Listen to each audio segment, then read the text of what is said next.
ఒకప్పుడు పదవులు కాపాడుకోవడానికి అధికారం చేజిక్కించుకోవడానికి పార్టీలు మారితే ఇప్పుడు ఒక్కొక్కటిగా నమోదవుతున్న కేసుల్లో నుంచి తప్పించుకోవడానికి కాళ్ళు పట్టుకోవడానికైనా సిద్ధమవుతున్నారు మన లీడర్లు. అధికార పార్టీలో పేరున్న మంత్రులుగా 10 ఏళ్లు రాజ్యమేలిన నేతలు ఇప్పుడు తమ గుట్టురట్టు కాకుండా ఉండడానికి దేనికైనా సిద్ధమైపోతున్నారు. ప్రజల దృష్టిలో తమ కేడర్ పడిపోకుండా ఉండడానికి పార్టీలు మారేందుకు పన్నాగాలు పన్నుతున్నారు.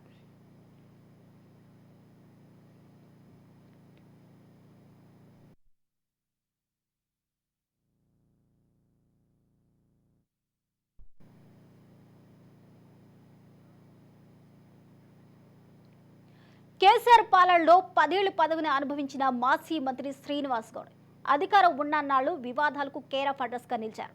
ప్రస్తుతం అనేక ఆరోపణలు ఎదుర్కొంటున్నారు. శ్రీనివాస్ గౌడ్ తో పాటు ఆయన సోదరుడు శ్రీకాంత్ గౌడ్ కూడా భూ కబ్జాలతో పాటు పలు కేసులో ఇరుక్కున్నాడు. పదవి అహంతో శ్రీనివాస్ గౌడ్ అన్న అండతో తన తమ్ముడు శ్రీకాంత్ గౌడ్ జిల్లాలలో పలు వివాదాల్లో రెచ్చిపోయారు. ఇప్పటికే వారిపై కొన్ని కేసులుండగా మరికొన్ని కేసులు పెట్టేందుకు ప్రస్తుతం ఉన్న రేవంత్ సర్కార్ సిద్ధమవుతుంది.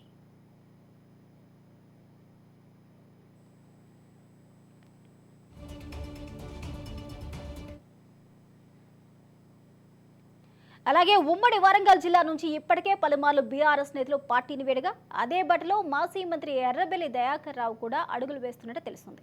ఇప్పటికే ఆరూరి రమేష్ బీఆర్ఎస్ నుంచి బీజేపీలో చేరగా ఎర్రబెల్లి కూడా అటువైపే చూస్తున్నట్లు టాక్ వినిపిస్తుంది.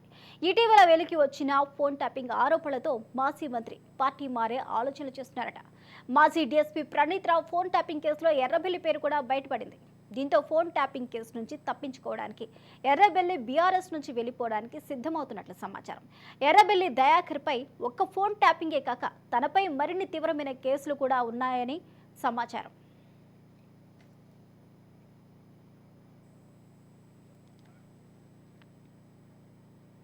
ఇక ఇటీవల జరిగిన మీట్ ద మీడియా కార్యక్రమంలో టానిక్ అంశాన్ని సీఎం రేవంత్ రెడ్డి ప్రస్తావించారు.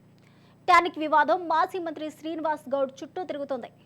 ఎమ్మెల్సీ కవిత, గెస్టెడ్ అధికారుల సంఘం అధ్యక్షురాలు మమత, రాజ్యసభ సభ్యుడు సంతోష్ రావు, ఐజీ ప్రభాకర్ రావు, ఆయన వియంకుడు రవీందర్ రావు ఈ అంశంలో ప్రధాన ఆరోపణలు ఎదుర్కొంటున్నారు.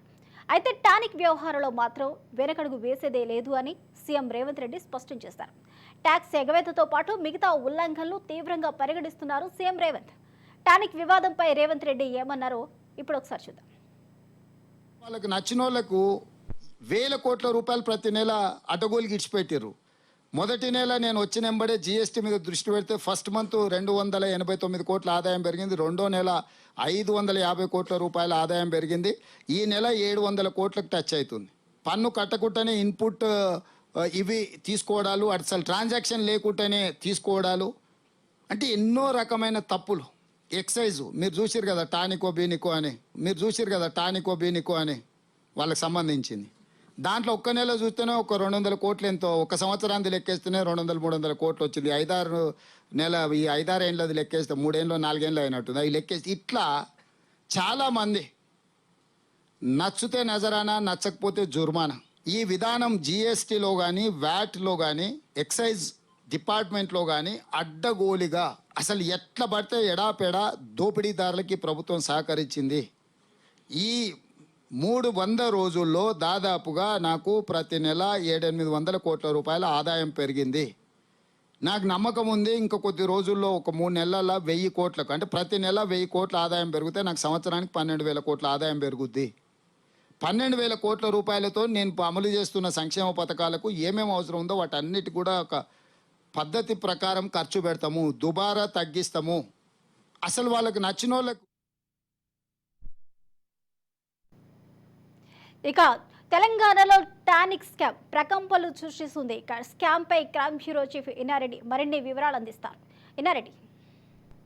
స్వప్న, మనం గమనించవచ్చు, ఎప్పుడైతే తెలంగాణకు సంబంధించి మీట్ ద మీడియా కార్యక్రమంలో ఎప్పుడైతే రేవంత్ రెడ్డి ఇచ్చిన సమాధానాలు మనం ఒకసారి పరిశీలిస్తే ఖచ్చితంగా కొంతమంది మీద చాలా సీరియస్ ఎఫర్ట్ పెట్టబోతుంది తెలంగాణ గవర్నమెంట్ అని మనకు అర్థమవుతా ఉంది. దీంట్లో మాజీ మంత్రి శ్రీనివాస్ గౌడ్ చుట్టూ కూడా కొన్ని వివాదాలు చుట్టూ తిరుగుతూ ఉన్నాయి. దీనికి సంబంధించి మనం టానిక్ సంబంధించిన వ్యవహారంలో చూస్తూ ఉన్నాం. ఏ రకంగా ప్రత్యేకమైన జీవోలు పాస్ చేసి అక్రమ పద్ధతుల్లో వాళ్ళకు అనుమతులు ఇచ్చిన విషయాలన్నీ కూడా బయటకు వస్తూ ఉన్నాయి. ఖచ్చితంగా దీంట్లో చాలా కీలకంగా వ్యవహరించింది. దీంట్లో అంటే ఐజీ ప్రభాకర్ వియ్యంకుడు రవీంద్రరావు ఎక్సైజ్లో కీలకమైన పోస్టులో ఉంటూ ఆయనకు సహకరించాడని చెప్పిన వ్యవహారం కూడా బయటకు వస్తూ ఉంది. ఇదే కాకుండా దీంట్లో శ్రీనివాస్ గౌడ్కు లిక్కర్ స్కామ్లో చాలా అంటే ఇక్కడ ఈ శ్రీనివాస్ గౌడ్కు సంబంధించి ఇక్కడ ఏమైతే లిక్కర్ స్కామ్ అయితే ఉందో తెలంగాణలో ఉన్న లిక్కర్ స్కామ్కు సంబంధించిన వ్యవహారంలో ఏమైతే అక్రమ పద్ధతుల్లో వాళ్ళు వ్యవహరిస్తున్నారో ఇదే విధానాన్ని ఢిల్లీ లిక్కర్ స్కామ్లో కూడా దీన్ని ఇంప్లిమెంట్ చేద్దామని చెప్పేసి దొరికిపోయింది కవితక్క. సో ఇలా కాకుండా మరి ఇప్పుడు తెలంగాణ గవర్నమెంట్ ఫోకస్ చేసిన వ్యక్తుల్లో ఖచ్చితంగా దీంట్లో శ్రీనివాస్ గౌడ్ తర్వాత అతని తమ్ముడు శ్రీకాంత్ గౌడ్ కూడా ఉన్నాడు. శ్రీకాంత్ గౌడ్ మీద ఇప్పటికే అనేకమైన వివాదాలు లేకుండా అనేకమైన కేసులు కూడా ఉన్నాయి. దీంట్లో 307 కేసులు కావచ్చు, తర్వాత నాన్ బెయిలబుల్ కేసులు కావచ్చు, కొంతమంది ఎస్సీ ఎస్టీలకు సంబంధించిన భూములను అక్రమంగా అన్యాయకరంగా అంటే 10 సంవత్సరాల పాటు బీఆర్ఎస్ గవర్నమెంట్ పరిపాలించిన పరిపాలనలో జరిగిన అక్రమాల తాలూకు అక్రమ చట్టాల్లో భాగస్తులుగా ఉన్నారు శ్రీనివాస్ గౌడ్. అలాగనే తమ్ముడు శ్రీకాంత్ గౌడ్ చాలా కీలకమైన పాత్ర పోషించి ఆయన అంటే ప్రస్తుతం ఉన్న పరిస్థితుల్లో ఆయన జిల్లా కాదు కదా రాష్ట్రాన్ని దాటిపోకూడదు అని చెప్పేసి ఇప్పటికీ కూడా పోలీస్ స్టేషన్లో సంతకాలు పెడుతున్న వ్యవహారం కూడా ఒక్కొక్కటి బయటకు వస్తూ ఉంది. సో మొత్తం మీద మనం గమనిస్తే ఈ కేసుల వ్యవహారంలో ఎర్రబల్లిని గమనిస్తే ఫోన్ ట్యాపింగ్ వ్యవహారంలో ఆయన యొక్క తీరు తర్వాత ఆయనకు ఇన్వాల్వ్మెంటు జిల్లాల్లో ఆయనకు నచ్చని వ్యక్తులు ఆయనకు సంబంధించిన వ్యక్తులకు సంబంధించిన ఫోన్ ట్యాపింగ్లో ఈయన చాలా కీలకంగా వ్యవహరించాడు అని చెప్పని మరోవైపున శ్రీనివాస్ గౌడ్ లిక్కర్ స్కామ్లో చాలా కీలకంగా ఉన్నాడు. దీంట్లో మనం గమనించవచ్చు ఈ టానిక్ స్కామ్కు సంబంధించి ఈ మాజీ మంత్రి శ్రీనివాస్ గౌడే చాలా కీలకంగా వ్యవహరించాడు అని చెప్పేసి అదే కాకుండా దీంట్లో ఐజీ ప్రభాకర్ రావు వియ్యంకుడు ఎవరైతే ఉన్నాడో రవీంద్రరావు ఎక్సైజ్లో చాలా కీలకంగా ఉండి ఈ కథంతా నడిపించాడు. ఈ స్కామ్కు సూత్రధారి పాత్రధారి ఈయన శ్రీనివాస్ గౌడ్ అయితే మాత్రం ఐజీ ప్రభాకర్ రావు వియ్యంకుడు రవీంద్రరావు కూడా చాలా కీలకమైన పాత్ర పోషించాడు అని చెప్పుకోవచ్చు. దీంట్లో మనం చూస్తే ఈ ఎలైట్ వైన్ షాప్ కేటగిరీకి సంబంధించిన టెండర్లకు సంబంధం లేకుండా డైరెక్ట్గా లైసెన్స్ పొందడం, తర్వాత దీంట్లో కొన్ని ఏమైతే టానిక్ సంబంధించిన వ్యవహారం కావచ్చు, కొన్ని లైసెన్స్ వ్యవహారం కావచ్చు, ప్రత్యేకమైన జీవోలు ఇచ్చి రాత్రి 12 గంటల వరకు నడుపుకునే అవకాశం ఉంటే దాన్ని 3 గంటల వరకు ఎక్స్టెండ్ చేసుకుని అంటే ఇక్కడ అనుమతులు తర్వాత దీనిలో పబ్లిక్ ఇన్వాల్వ్మెంటు తర్వాత ప్రభుత్వం సంబంధించి ఎంత అడ్డగోలుగా వ్యవహరించి అడ్డగోలుగా దీనికి పరిమితులు ఇచ్చారు అర్థమవుతోంది. అంటే మనకి స్వప్న మనకు ఇంకో విషయం కూడా తెలుస్తూ ఉంది. అసలు ఈ లిక్కర్ స్కామ్లో కవితకు సంబంధించిన వ్యవహారంలో కూడా మనకు కొన్ని కీలకమైన అంశాలు కూడా వస్తూ ఉన్నాయి. ఈ టానిక్లో ఉన్న ఒక ప్రధాన వ్యక్తికి సంబంధించిన ఫ్లైట్లలోనే ఈ కవితకు సంబంధించిన డబ్బులను కూడా తీసుకెళ్లారు, చార్టర్డ్ ఫ్లైట్లలో వెళ్ళాయి అని చెప్పిన సమాచారం కూడా వస్తూ ఉంది. ఖచ్చితంగా తీగలాగితే డొక్కలుతూ ఉంది. Revanth Reddy meet the media అని చెప్పేసి అన్న కార్యక్రమంలో చెప్పిన అంశాలు కనుక పరిగణలో తీసుకుంటే ఎవరిని కూడా వదిలిపెట్టేది లేదని చెప్తూ వస్తుంది. ఇదే కాకుండా దీంట్లో ఎమ్మెల్సీ కవిత గెస్ట్ అధికారుల సంఘం అధ్యక్షురాలు మమతాకు సంబంధించిన వ్యవహారం కూడా త్వరలో చాలా కేసులు రాబోతున్నాయి. ఇప్పటికే కేసులు ఫైల్ అయ్యాయి. ఈమె కూడా ఒక కీలకమైన అక్రమంగా వ్యవహరించింది బీఆర్ఎస్ గవర్నమెంట్లో అని చెప్పేసి అన్న వ్యవహారాలు కూడా ఒక్కొక్కటిగా బయటపడతా ఉన్నాయి. ఖచ్చితంగా మమత మీద కూడా చాలా విషయాల మీద కేసులు నమోదయ్యాయి. మరికొద్ది రోజుల్లో దానికి సంబంధించిన కీలకమైన విషయాలను కూడా పోలీస్ యంత్రాంగమే ఏ రకంగా ఆమె మోసాలకు పాల్పడింది, ఏ రకంగా దీంట్లో ఇన్వాల్వ్మెంట్ ఉంది, అటుపక్క లిక్కర్ స్కామ్ కావచ్చు, ఆ పక్కన ఫోన్ ట్యాగ్ వ్యవహారం కావచ్చు, అసలు ఈమె పాత్ర ఏంటి, ఈ మమత యొక్క ఇన్వాల్వ్మెంట్ ఏంటి ఈ లిక్కర్ స్కామ్ సంబంధించిన వ్యవహారం కూడా అన్న విషయం మీద కూడా ఖచ్చితంగా పూర్తిగా బట్టబలే అవకాశం కొద్ది రోజుల్లో ఉంది. మొత్తం మీద దీంట్లో మమత వ్యవహారం కావచ్చు, తర్వాత అంటే ఈ టానిక్ వ్యవహారంలో ఎప్పుడైతే గతంలోనే ఇన్కమ్ ట్యాక్స్ అధికారులు రైడ్ చేయాల్సి ఉండగా కూడా ఇక్కడ మనకు శ్రీనివాస్ గౌడ్ ఇన్వాల్వ్మెంట్ ఉంది అన్న తర్వాత అంటే ట్యాక్స్ ఎగ్గొట్టంలోనూ తర్వాత ఇన్కమ్ ట్యాక్స్ అధికారులు దాడులు చేయకుండా ఉండటంలో కూడా ఈయన చాలా కీలక పాత్ర వహించాడని చెప్పన్న విషయం కూడా బయటకు వస్తూ ఉంది. ఖచ్చితంగా దీని మీద పోలీసుల నిఘా కొనసాగుతూ ఉంది. దీంట్లో ట్యాక్స్ ఎగవేతతో పాటు అక్రమంగా ఈ లైసెన్స్ లేని వైన్ షాప్ నడిపించడం, ఇష్టానురాజ్యంగా సమయానికి మించి ఆ వైన్ షాపులు నిర్మాణం చేయడం, తర్వాత దీంట్లో అంటే ఏ బార్ అండ్ రెస్టారెంట్ లేని అక్రమాలు అంటే లేని విధంగా వీళ్ళకు ప్రత్యేకమైన ఏర్పాట్లు నిజంగా మనం గమనిస్తే ఎక్కడ కూడా దేశంలో ఇలాంటి అనుమతులు ఉండవు, కానీ వీళ్ళకి మాత్రమే వచ్చినాయి.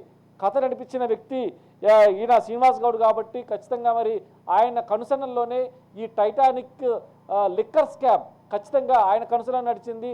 దీంట్లో ఆయన తమ్ముడు శ్రీకాంత్ గౌడ్ కూడా చాలా కీలకంగా వివరించాడు. ఇప్పటికే ఇంత ముందు చెప్పే దాంట్లో 307 తర్వాత SC/ST అట్రాసిటీ కేసు, తర్వాత ఆక్రమణ భూ ఆక్రమణలు, ఇప్పటికీ కూడా ఆయన పోలీస్ స్టేషన్లో వారం సంతకం పెట్టాల్సిన పరిస్థితి ఉంది అని చెప్పంటే ఇప్పటికి కేసులు నమోదని ఇంకా చాలా కేసులు నమోదవడానికి సిద్ధంగా ఉన్నాయి. చాలామంది కూడా చాలా నిఘా అంటే అతని మీద నిఘా పాత్ర కొనసాగుతూ ఉంది. సో మొత్తం మీద మనం సంబంధిస్తే ఈ elite wine shop category tender వ్యవహారం కావచ్చు, తర్వాత టానిక్ స్కామ్ వ్యవహారం కావచ్చు, సో అంటే ఒక్కొక్కటిగా వెలుగు చూస్తున్న నేపథ్యంలో పోలీసు యంత్రాంగం ఖచ్చితంగా ఏ విషయాన్ని వదిలిపెట్టలేదు. ఏ విషయం మీద కూడా వీళ్ళకి సంబంధించిన పూర్తి ఆధారాలతో సహా త్వరలో కేసులు నమోదయ్యే అవకాశం ఉంది. మనం గమనిస్తే మనం 2 విషయాలు గమనించాలి స్వప్న.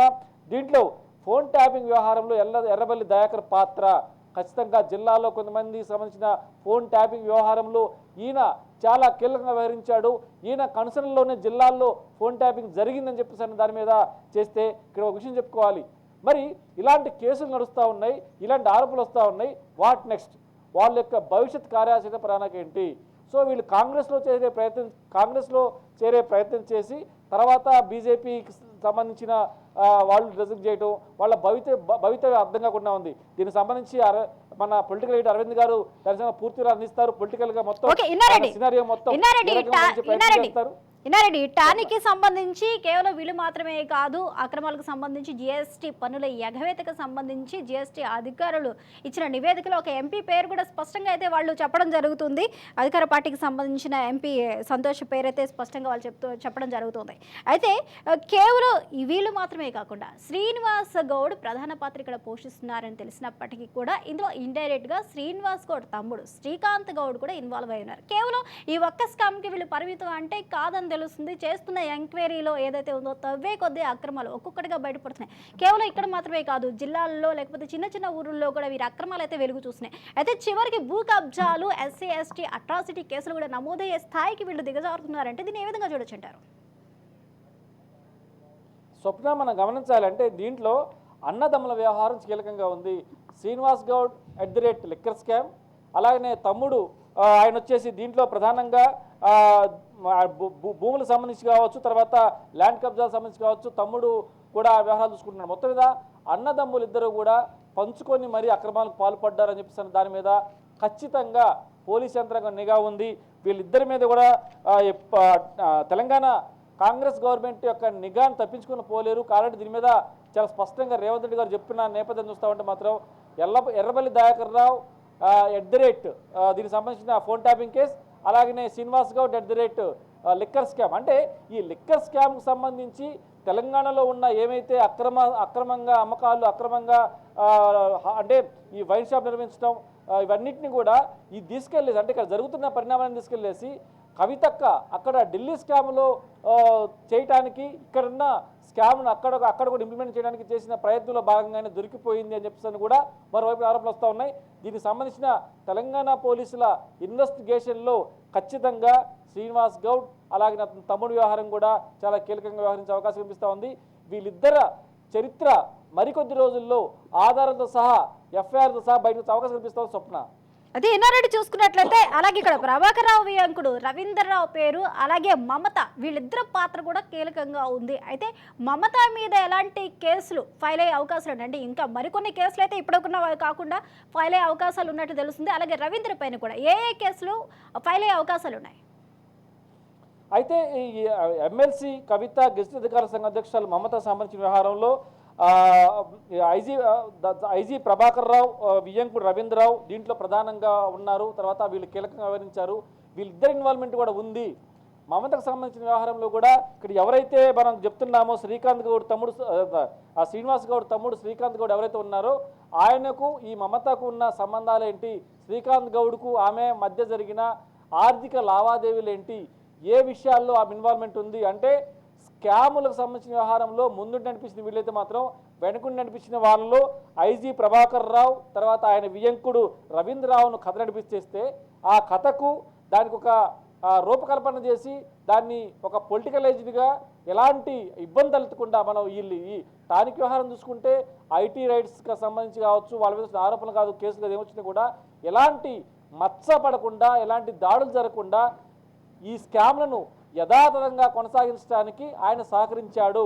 తర్వాత దాంట్లో మనం గమనిస్తే దీంట్లో రాజ్యసభ సభ్యుడు సంతోష్ రావు, ఐజీ ప్రభాకర్ రావు, వింకు రవీంద్రరావుతో పాటు ఇక్కడ ఎమ్మెల్సీ కవిత, గెజిటెడ్ అధికారుల సంఘం అధ్యక్షురాలు ఈమె కూడా చాలా కీలకంగా వ్యవహరించింది అని చెప్పి తెలుస్తూ ఉంది. మరికొద్ది రోజుల్లో రాబోయే కొన్ని ప్రత్యేకమైన ఎఫ్ఐఆర్లు కేసుల్లో వీళ్ళ వ్యవహారం ఏమైతే గుట్టురట్టవబోతూ ఉంది, ఎఫ్ఐఆర్ నమోదవబోతూ ఉన్నాయి. దీంట్లో వీళ్ళు ఏ రకంగా ఇన్వాల్వ్ అయ్యారు, ఎంత మేరకు ఆర్థికంగా రాష్ట్రానికి దెబ్బ కొట్టారు, దీంట్లో వీళ్ళ ఇన్వాల్వ్మెంట్ ఏంటి, ఈ స్కాములకు సంబంధించిన వ్యవహారంలో వెనుక నడిపించిన వ్యక్తుల్లో మమత పాత్ర ఏంటి, శ్రీనివాస్ గౌడ్ పాత్ర ఏంటి, శ్రీకాంత్ గౌడ్ పాత్ర ఏంటి, తర్వాత ఇదే స్కామ్ను ఢిల్లీలో కూడా ఇంప్లిమెంట్ చేసే ప్రయత్నం చేయడం, తర్వాత లిక్కర్ స్కామ్లో ఉన్న ఒక ప్రధాన వ్యక్తికి సంబంధించిన ఏవైతే చార్టర్ ఫ్లైట్లలో ఈ డబ్బులను ఢిల్లీకి తరలించిన 100 కోట్ల వ్యవహారంలో కూడా ఖచ్చితంగా చాలా లింకులు ఉన్నాయి. ఇప్పుడు మనం చెప్పబోయే ప్రతి అంశం కూడా రాబోయే రోజుల్లో జరగబోయే పెద్ద పెద్ద పరిణామాలకి మూల కారణాలు ఇవేం చెప్పడానికి మనకు స్పష్టమైన మన దగ్గర ఆధారాలు ఉన్నాయి. స్వప్న, రైట్, థ్యాంక్ యూ నారెడ్డి.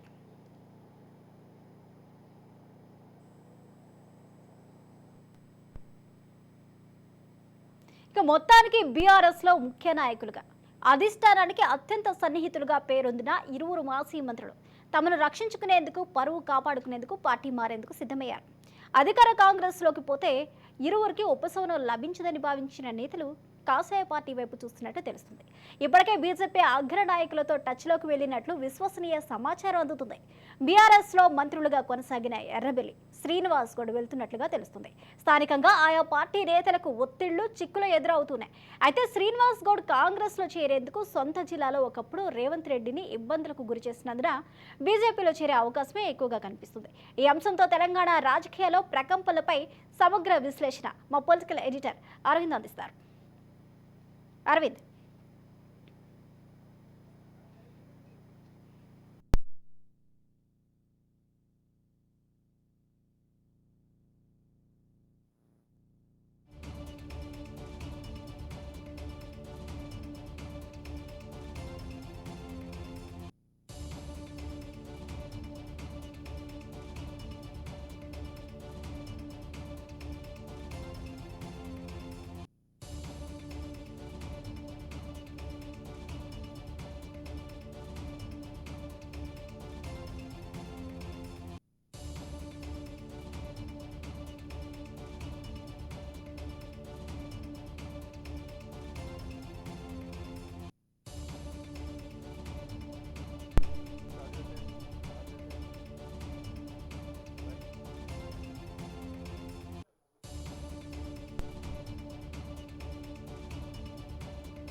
ఇక మొత్తానికి బీఆర్ఎస్ లో ముఖ్య నాయకులుగా, అధిష్టానానికి అత్యంత సన్నిహితులుగా పోరిందిన ఇరువురు మాజీ మంత్రులు తమను రక్షించుకునేందుకు, పరువు కాపాడుకునేందుకు పార్టీ మారేందుకు సిద్ధమయ్యారు.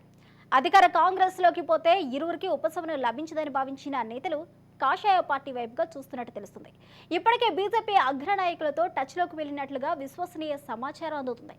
బీఆర్ఎస్ లో మంత్రులుగా కొనసాగిన ఎర్రబెల్లి శ్రీనివాస్ గౌడ్ వెళ్తున్నట్టుగా తెలుస్తుంది. స్థానికంగా ఆయా పార్టీ నేతలకు ఒత్తిళ్లు, చిక్కులు ఎదురవుతున్నాయి. అయితే శ్రీనివాస్ గౌడ్ కాంగ్రెస్ లో చేరేందుకు సొంత జిల్లాలో ఒకప్పుడు రేవంత్ రెడ్డిని ఇబ్బందులకు గురి చేసినందున బీజేపీలోనే చేరే అవకాశం ఎక్కువగా కనిపిస్తుంది. ఈ అంశంతో తెలంగాణ రాజకీయాల్లో ప్రకంపనలు రేగుతున్నాయి. మరి ఇదే అంశానికి సంబంధించిన పూర్తి డీటెయిల్స్ ను మా పొలిటికల్ ఎడిటర్ అరవింద్ లైవ్ లో అందిస్తారు. అరవింద్, స్వప్న, ఒక పక్కన కేసీఆర్ పాలనలో 10 ఏళ్లలో చక్రం తిప్పాం, మాకు ఎదురు లేదని విర్రవీగినటువంటి ఎంతోమంది నాయకులు ఈరోజు వాళ్ళ రాజకీయ భవిష్యత్ ఏమవుతుంది, కేసుల పరిస్థితి ఏంటి, ఎదుర్కోబోతున్నటువంటి కేసులు, వీటన్నిటి వ్యవహారంలో చాలా గందరగోళమైనటువంటి పరిస్థితిలో ఉన్నటువంటి పరిస్థితికి చూస్తున్నాం. కాంగ్రెస్ అవకాశాల కోసం పరిశీలించే క్రమంలో కాంగ్రెస్ అవకాశాలు లేని చోట్ల బీజేపీ వైపు వెళ్ళాలనేటటువంటి ఆలోచనలు చూస్తున్నాం. అయితే బీజేపీ వైపు వెళ్ళాలనేటువంటి ఆలోచనల క్రమంలో ముఖ్యంగా వినిపిస్తున్నటువంటి పేర్లు గతంలో వివాదాస్పదమైనటువంటి వ్యక్తులుగా ఉన్నటువంటి ఇద్దరు పేర్లు. ఒకటి మంత్రి శ్రీనివాస్ గౌడ్, మాజీ మంత్రి శ్రీనివాస్ గౌడ్ అయితే మరొకటి మాజీ మంత్రి ఎర్రబెల్లి దయాకర్ రావు పేరు వినిపిస్తోంది. ఎర్రబెల్లి దయాకర్ రావుకి సంబంధించినటువంటి ఫోన్ ట్యాపింగ్ కేసు ఇప్పుడు బాగా ఉధృతంగా ఎర్రబెల్లి దయాకర్ రావు కేసు ఆయన నియోజకవర్గంలో ఒక వార్ రూమ్ పెట్టానని చెప్పి ప్రణీత్ రావు ఒప్పుకోవటం, ఈ వ్యవహారాలన్నింటిలోనూ ఎర్రబెల్లి దయాకర్ రావు పేరు వినిపిస్తుంటే ఇక శ్రీనివాస్ గౌడ్కి సంబంధించినటువంటి కబ్జాల కేసులు ముందుకొస్తున్నాయి. శ్రీనివాస్ గౌడ్ని ముఖ్యంగా టానిక్కి సంబంధించిన కేసు ముందుకొస్తుంది. టానిక్ వ్యవహారంలో శ్రీనివాస్ గౌడ్ పాత్ర మీద ఇప్పటికే చాలా క్లారిటీ వచ్చేసినటువంటి పరిస్థితి ఉంది. టానిక్ వ్యవహారంలో ఎవరిని వదిలిపెట్టము, టానిక్ యొక్క ట్యాక్స్ ఎగ్గొట్టడంతో పాటు మిగతా కేసుల్ని కూడా అంతు తేలుస్తామని ఇప్పటికే రేవంత్ రెడ్డి ప్రకటించారు. రేవంత్ రెడ్డి ఈ విషయాన్ని చాలా స్పష్టంగా చెప్పారు. టానిక్ వ్యవహారంలో ఎట్టి పరిస్థితుల్లో రాజీ పడబోము అని చెప్పేసి చాలా క్లియర్ ఇండికేషన్ ఇచ్చారు. ఇన్ని కేసులు, ఇన్ని వ్యవహారాలన్నీ మీదకు వస్తున్నటువంటి నేపథ్యంలో శ్రీనివాస్ గౌడ్ ఆయన ఆంతరంగికులు, వాళ్ళందరూ ఇటువైపుగా బీజేపీ వైపుగా చూస్తున్నట్టుగా కనిపిస్తోంది. బీజేపీ వైపుగా చూడటానికి ఉన్నటువంటి మరొక కారణం ఆయనతో పాటు ఆయన ఆంతరంగికులుగా ఉన్నటువంటి పలువురి మీద రాబోతున్నటువంటి కేసులకు సంబంధించిన ఊహాగానాలు. దీంట్లో ప్రధానంగా గెజిటెడ్ ఆఫీసర్ల సంఘం అధ్యక్షురాలుగా ఉన్నటువంటి మమత వ్యవహారంలో చాలా కేసులకు సంబంధించినటువంటి ఊహాగానాలు వినిపిస్తున్నాయి. మమత జీహెచ్ఎంసీలో జోనల్ కమిషనర్గా ఉన్న సమయంలో జోనల్ కమిషనర్గా ఉన్న పరిధిలో వచ్చినటువంటి అనుమతుల వ్యవహారం నుంచి మొదలు పెడితే మిగతా వ్యవహారం అంటే హెచ్ఎండిఏ డైరెక్టర్గా ఉన్నటువంటి శివబాలకృష్ణ గతంలో జీహెచ్ఎంసీలో కీలకంగా ఉన్నటువంటి వ్యక్తి, ఆ తర్వాత ఆయన హెచ్ఎండిఏలో ఉన్నారు. హెచ్ఎండిఏలో కీలకంగా ఉన్నటువంటి వ్యక్తి ఆయన ఆ తర్వాత రెరాకి సెక్రటరీగా వెళ్ళారు. ఆయన వ్యవహార శైలిలో, ఆయన కేసులకు సంబంధించిన వ్యవహారంలో ఒక పక్క దర్యాప్తు జరుగుతోంది. ఆ దర్యాప్తు సందర్భంగా మమత పాత్ర కూడా ప్రధానంగా బయటపడినట్లుగా సమాచారం అందుతోంది.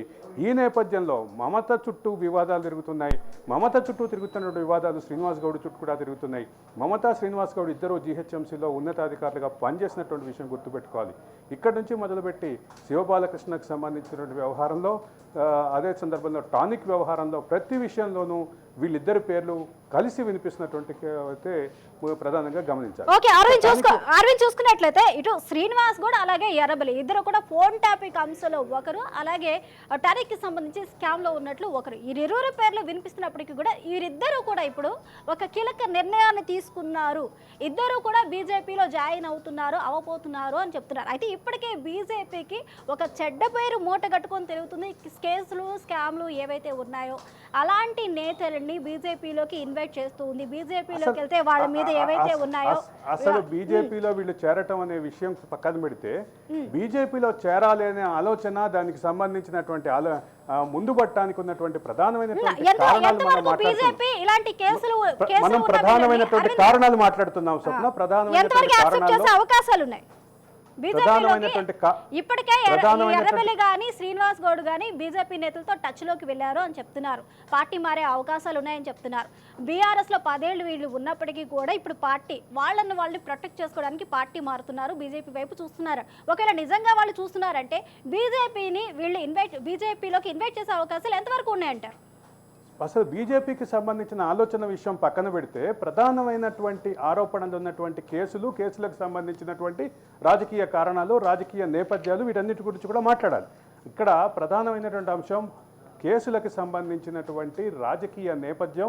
ఆ రాజకీయ నేపథ్యంలో ఈరోజు అంటే ప్రణీత్ రావు విషయంలో ఒక పక్కన ఎర్రబెల్లి దయాకర్ రావు మీద వచ్చినటువంటి ఆరోపణలు కానీ, అదే సందర్భంలో టానిక్ చుట్టూ ఉన్నటువంటి వివాదాలు, ఈ విషయంలో దాంతోపాటు ఎక్సైజ్ పాలసీకి సంబంధించినటువంటి వ్యవహారం కానీ, ఈ మొత్తంలో కలిపి చూస్తే కీలకంగా గమనించాల్సినటువంటి విషయం ఏంటంటే అసలు ఈ కేసుల కారణంగానే ఈరోజు బీజేపీ తలుపు తట్టేటటువంటి ఆలోచనకి వీళ్ళు రావడానికి ఉన్నటువంటి ప్రధాన నేపథ్యం భారత రాష్ట్ర సమితి అలియాస్ తెలంగాణ రాష్ట్ర సమితి తన ఎగ్జిస్టెన్స్ని కోల్పోతోంది అనేటటువంటి ప్రధాన అంశం. ఇటీవల కాలంలో ఆర్ఎస్ ప్రవీణ్ కుమార్ తప్ప ఏ ఒక్కళ్ళు ఆ పార్టీలోకి రాకడ లేదు, కానీ పోకడ మాత్రం వందల సంఖ్యలో ఉంది, వేల సంఖ్యలో ఉంది. మొత్తం ఎమ్మెల్యేలే, సాక్షాత్తు ఎమ్మెల్యేలే బీఆర్ఎస్లో నిలబడినటువంటి పరిస్థితి ఉంది. గతంలో ఎంపీలుగా ఉన్న వాళ్ళు మళ్ళీ పోటీ చేయడానికి సుముఖత వ్యక్తం చేయనటువంటి పరిస్థితి ఉంది. ఈ నేపథ్యంలో మొత్తం బలమైనటువంటి నాయకులు మొత్తం వెళ్ళిపోతున్నటువంటి పరిస్థితిలో, అదే సందర్భంలో గత 10 ఏళ్లలో చక్రం తిప్పినటువంటి నాయకులుగా, ప్రధానమైనటువంటి పాత్ర పోషించిన నాయకులుగా ఆరోపణ ఉన్నటువంటి ఈ నాయకులు అదే సందర్భంలో అనేక ఆరోపణలు ఎదుర్కొన్న వ్యక్తులు.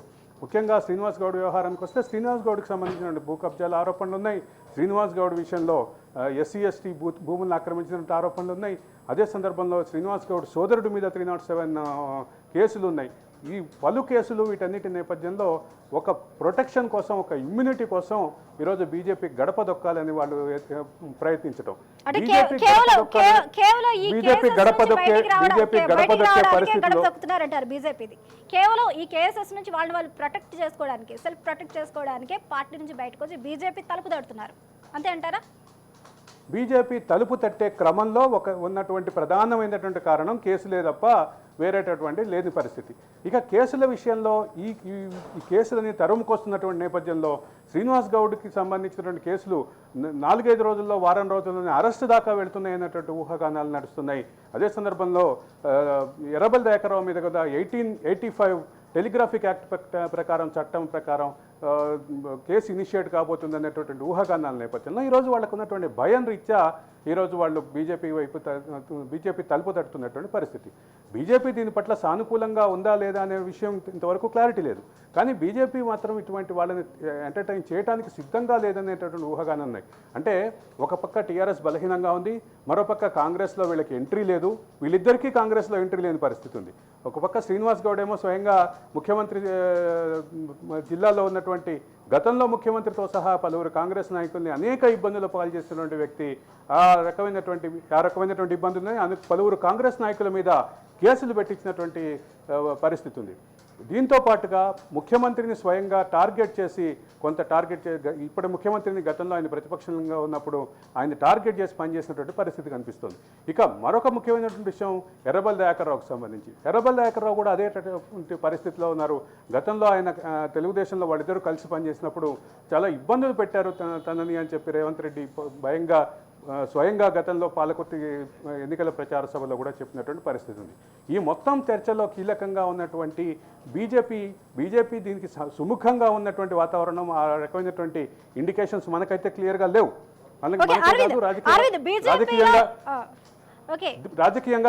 రాజకీయంగా ఎక్కడ బీజేపీ సుముఖంగా ఉన్నటువంటి వాతావరణం లేదు. కానీ ఒక్కటే వీళ్ళేం ఆలోచిస్తున్నారంటే, ఇప్పటికే బీజేపీలో ఆరూరు రమేష్ చేరిపోయారు. ఆయన టీఆర్ఎస్ వరంగల్ జిల్లా అధ్యక్షులు.